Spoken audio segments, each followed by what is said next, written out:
Hello दोस्तों, सादर प्रणाम। मैं आपकी गुड़िया मौर्य और मेरे यूट्यूब चैनल पर आप सभी का स्वागत है। और मैं अवधी गीत सुनाने जा रही हूँ। आप लोग लाइक शेयर सब्सक्राइब, अच्छा लगे तो कमेंट करें। छोड़ के पुलिस की नौकरिया घर आजा राजा जी। छोड़ के पुलिस की नौकरिया घर आजा राजा जी। छोड़ के पुलिस की नौकरिया घर आजा राजा जी। गौना करा के बहरा चले गईला, रह के नगर सिंगार कैसे कैला। गौना करा के बहरा चले गईला, रह के नगर सिंगार कैसे कैला।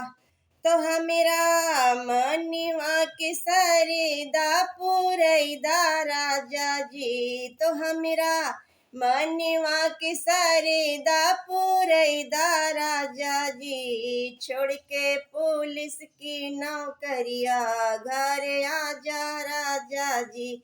छोड़ के पुलिस की नौकरिया घर आजा राजा जी।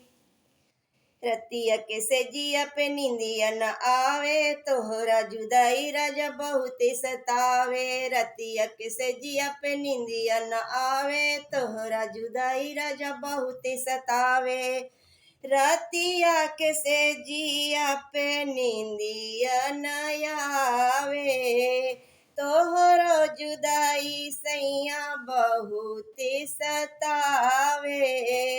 रतिया के से जिया पे निंदिया न आवे, तोहरो जुदाई सैया बहुते सतावे।